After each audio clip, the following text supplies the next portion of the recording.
Saudara-saudari terkasih dalam Kristus, hari ini Senin 6 Oktober 2025, Pekan Biasa ke-27 tahun C. Bacaan dibawakan oleh Uli Elfrida, Mazmur dilantunkan oleh Marisa Monik, dan renungan ditulis oleh Robertus Suparjo. Selamat menekuni Sabda Allah. Mari berziarah dalam pengharapan untuk dunia yang lebih baik.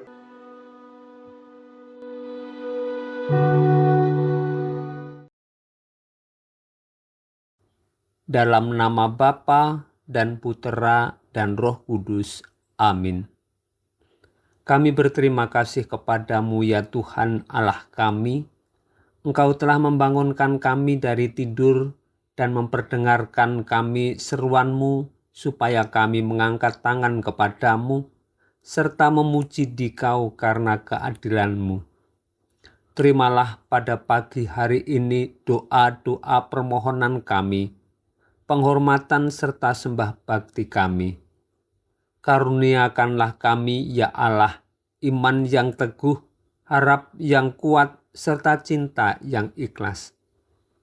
Berkatilah segala gerak laku kami, pekerjaan kami, perkataan dan keinginan kami. Semoga kami mengawali hari ini dengan memuji dan meluhurkan kebaikan-Mu yang tak terperikan. Sebab terberkatilah nama-Mu yang kudus dan terpujilah kerajaan-Mu, kini dan sepanjang segala masa. Amin. Bacaan dari Nubuat Yunus, bab 1 ayat 1-17, dilanjutkan bab 2 ayat 10. Datanglah sabda Tuhan kepada Yunus bin Amitai demikian. Bangunlah, pergilah ke Niniwe, kota yang besar itu, dan berserulah terhadap mereka, sebab kejahatannya telah sampai kepadaku. Tetapi Yunus bersiap untuk melarikan diri ke Tarsis, jauh dari hadapan Tuhan. Ia pergi ke Yafo dan di sana mendapat sebuah kapal yang akan berangkat ke Tarsis. Ia membayar biaya perjalanannya, lalu naik kapal itu untuk berlayar bersama-sama dengan mereka ke Tarsis, jauh dari hadapan Tuhan. Tetapi Tuhan menurunkan angin ribut ke laut, lalu terjadilah badai besar, sehingga kapal itu hampir-hampir terpukul hancur.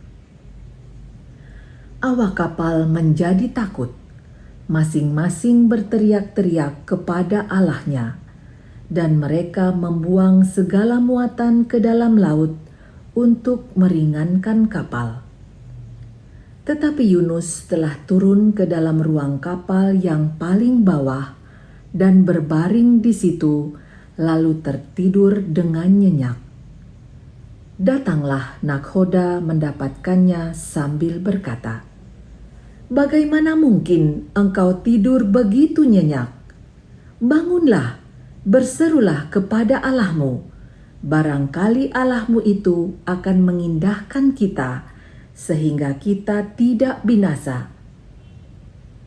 Lalu berkatalah mereka satu sama lain, "Marilah kita buang undi, supaya kita tahu karena siapa kita ditimpa malapetaka ini." Mereka membuang undi, dan Yunuslah yang kena. Maka berkatalah mereka kepadanya, "Beritahu kami, karena siapa kita ditimpa malapetaka ini? Apa pekerjaanmu? Dan dari mana engkau datang? Manakah negerimu? Dan dari bangsa manakah engkau?" Sahut Yunus kepada mereka, "Aku ini seorang Ibrani. Aku takwa pada Tuhan, Allah yang menguasai langit, yang telah menjadikan laut dan daratan.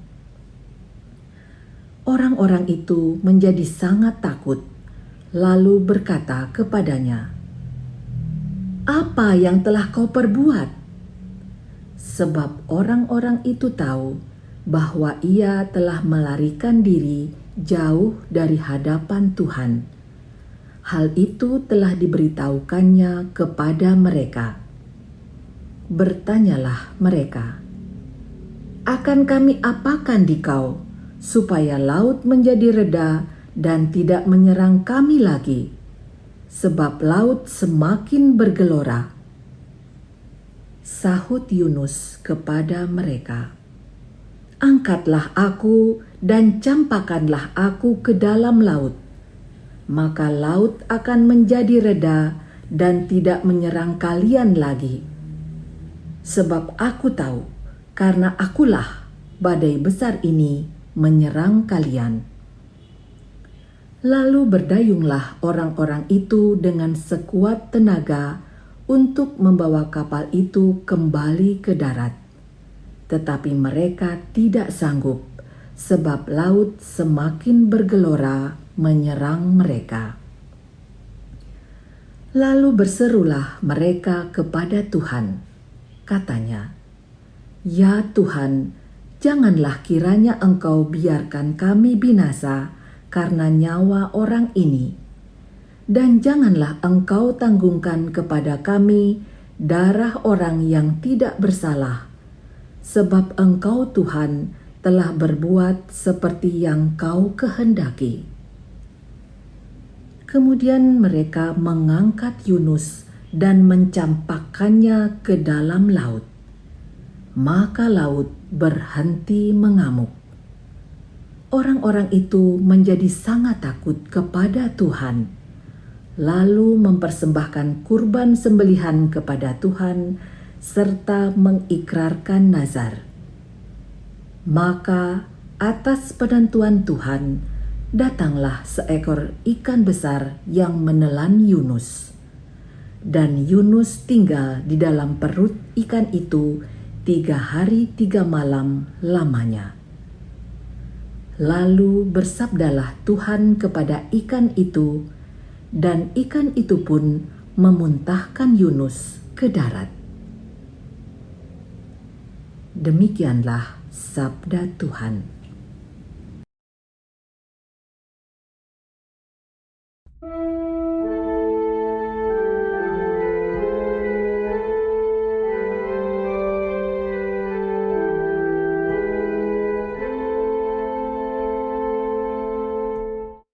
Engkau mengangkat nyawaku dari dalam liang kubur.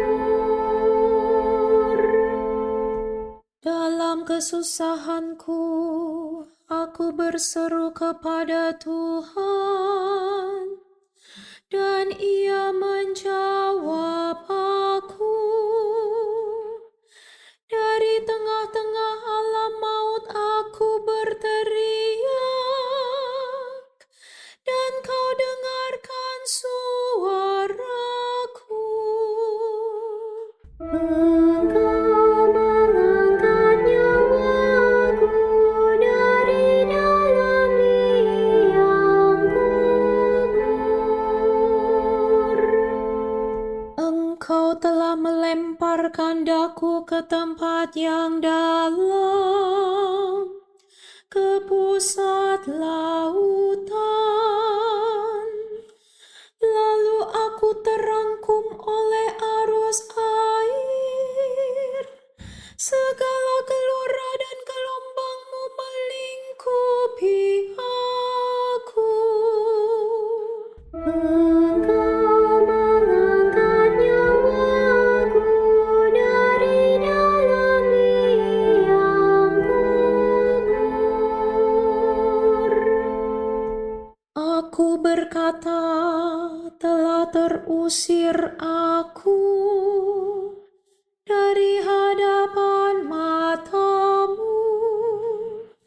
Mungkinkah aku memandang lagi bait-Mu yang kudus?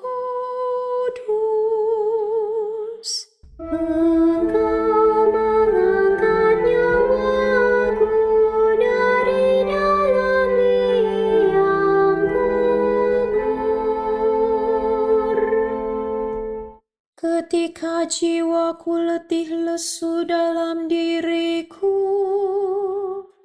teringatlah aku kepada Tuhan, dan sampailah doaku kepadamu ke dalam bait-Mu yang kudus. Engkau mengangkat nyawaku dari dalam liang kubur.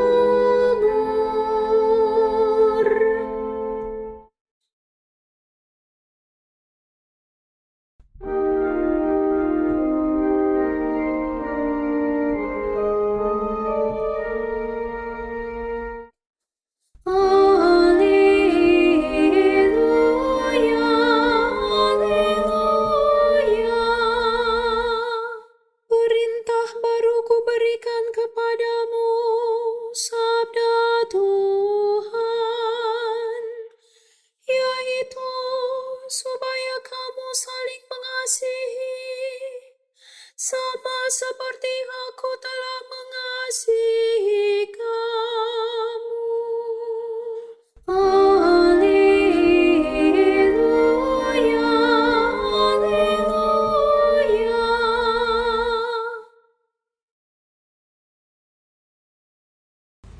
Inilah Injil suci menurut Lukas bab 10 ayat 25 sampai 37. Pada suatu ketika, seorang ahli kitab berdiri hendak mencobai Yesus. "Guru, apakah yang harus kulakukan untuk memperoleh hidup yang kekal?" Jawab Yesus kepadanya, "Apa yang tertulis dalam hukum Taurat?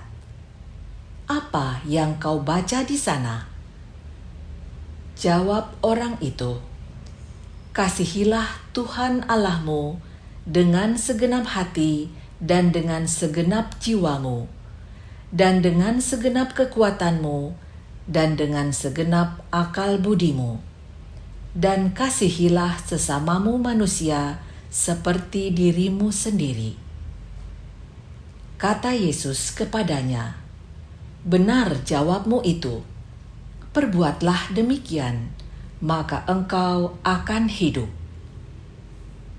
Tetapi untuk membenarkan dirinya, orang itu berkata lagi, "Dan siapakah sesamaku manusia?" Jawab Yesus, "Adalah seorang yang turun dari Yerusalem ke Yeriko. Ia jatuh ke tangan penyamun-penyamun yang bukan saja merampoknya habis-habisan, tetapi juga memukulnya, dan sesudah itu meninggalkannya setengah mati. Kebetulan ada seorang imam turun melalui jalan itu. Ia melihat orang itu, tetapi ia melewatinya dari seberang jalan. Demikian juga seorang Lewi datang ke tempat itu. Ketika melihat orang itu, ia melewatinya dari seberang jalan. Lalu datanglah ke tempat itu seorang Samaria yang sedang dalam perjalanan. Ketika ia melihat orang itu, tergeraklah hatinya oleh belas kasihan.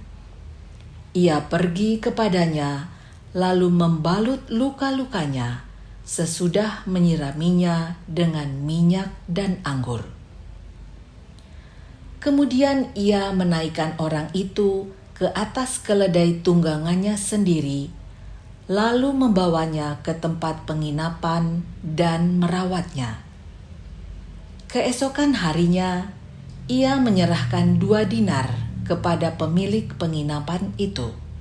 Katanya, "Rawatlah dia, dan jika kau belanjakan lebih dari ini, aku akan menggantinya waktu aku kembali."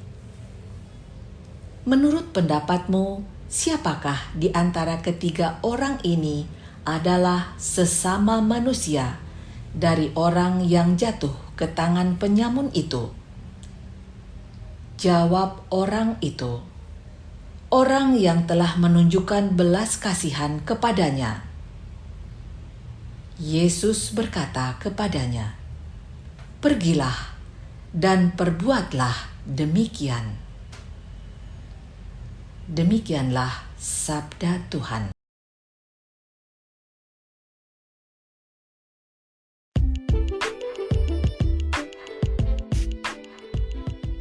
Berbuat baik itu tidak sulit. Kuncinya niat. Renungan dibawakan oleh Robertus Suparjo.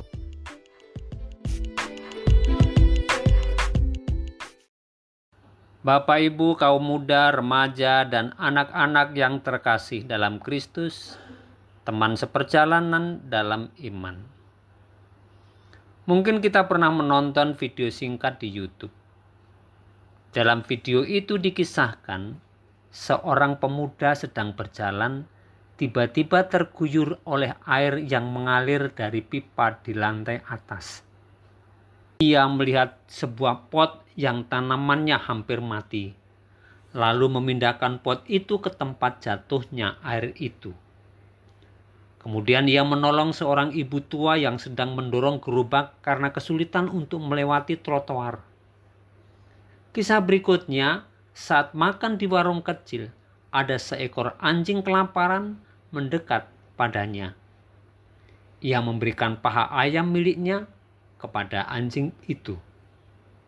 Setelah berjalan beberapa langkah, ia melihat dua orang, seorang ibu dan seorang anak, duduk bersimpuh di pinggir jalan, dan di depan mereka ada tulisan, "For Education." Ia membuka dompetnya, mengambil 3 lembar uang kertas, dan diberikan kepada anak itu. Ternyata setiap hari ia juga menggantungkan pisang di pintu rumah seorang nenek. Hal itu yang sering ia lakukan kepada mereka semua. Tanaman di pot, seorang ibu pendorong gerobak, seekor anjing, 2 orang pengemis, dan nenek tua. Sementara di rumah ia makan seadanya, tinggal di rumah yang tidak menampakkan sebagai orang kaya. Apa yang ia dapatkan? Ia sangat bahagia. Tanaman yang hampir mati kini menjadi subur. Anak pengemis itu sekarang sudah sekolah. Si anjing menjadi sahabatnya dan dia disayangi banyak orang. Dengan hal-hal yang sederhana itu, yang bahagia tidak hanya dirinya sendiri, tetapi yang lain pun mengalami hal yang sama.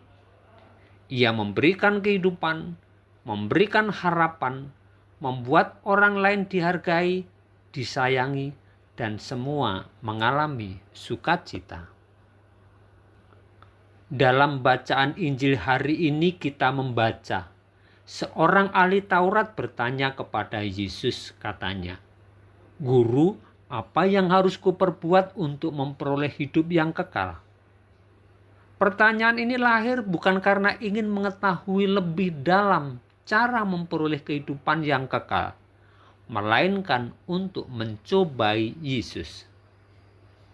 Karena yang bertanya adalah seorang ahli Taurat, maka Yesus menjawab menggunakan hukum Taurat.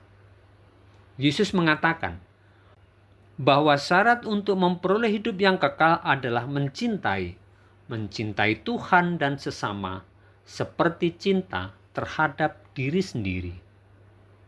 Tetapi yang menjadi soal, manakala mempunyai pemahaman yang lain tentang sesama, siapakah sesamaku manusia? Yesus menanggapi pernyataan itu dengan sebuah kisah orang Samaria yang baik hati. Kita semua tahu kisah itu. Apa yang ingin disampaikan oleh Yesus? Ia ingin membuka hati dan pikiran mereka untuk tahu dan mengerti siapakah sesamanya. Kita harus memiliki hati seperti orang Samaria itu. Ia menolong sesamanya tanpa memandang latar belakang, asal-usul, suku, dan agamanya. Orang Samaria itu menolong orang karena murni orang itu membutuhkan pertolongan untuk diselamatkan. Orang Samaria itu menolong tanpa batas. Kebaikan hatinya ditunjukkan dengan menolong orang yang dirampok saat ia dalam perjalanan, membalut luka-luka yang dialaminya, menyiramnya dengan minyak dan anggur, menaikkan ke atas keledainya sendiri, dan membawanya ke tempat penginapan. Tidak berhenti di situ, ia menyerahkan uang 2 dinar kepada pemilik penginapan untuk biaya merawat orang itu, bahkan berjanji akan memberi lebih jika diperlukan setelah ia kembali. Kenalkah ia pada orang yang dirampok itu? Tidak. Ia tidak mengenal siapa orang itu. Ia hanya ingin mewujudkan ketergerakan hatinya saat menyaksikan orang lain yang sedang menderita. Itulah yang membedakannya dengan seorang imam yang lewat dan menyaksikan peristiwa itu, juga seorang Lewi yang datang ke tempat itu. Dalam kehidupan sehari-hari kita juga menemukan orang-orang yang membutuhkan uluran tangan kita. Apakah hati kita tergerak ketika menyaksikan orang lain yang sedang menderita? Atau justru kita malah tertawa memandangnya sebagai hal yang lucu? Kita tidak cukup hanya mengatakan kasihan saat melihat orang lain yang membutuhkan pertolongan, tetapi kita harus hadir, mendekat, menjamah, dan menolongnya. Karena itu, Yesus selalu mengatakan, "Pergilah dan perbuatlah demikian." Mari kita pergi untuk membantu mereka. Mari kita pergi mencari dan menemukan saudara-saudara kita yang membutuhkan pertolongan dan uluran tangan serta belas kasih kita. Semoga pelita sabda hari ini mendorong kita untuk semakin giat melakukan pelayanan dan kebaikan kepada semua orang tanpa kecuali. Mari kita menjadi pelopor pelayanan kasih kepada sesama kita, siapapun dan dimanapun kita berada. Semoga dengan demikian kita dapat ikut serta ambil bagian dalam menyelamatkan sesama kita, dan bersama mereka kita beroleh sukacita. Marilah berdoa. Allah Bapa yang Maha Rahim dan Maha Kasih, hari ini kami beroleh pesan agar kami sungguh-sungguh memiliki hati yang terbuka dan sikap peduli kepada sesama kami.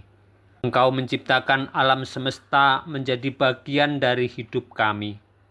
Engkau mengangkat kami semua sebagai anak-anak-Mu. Oleh karena itu, Engkau menjadikan kami sebagai saudara. Tetapi seringkali kami memilih nyaman bagi diri kami sendiri. Kami seringkali asik dengan kepentingan diri kami sendiri.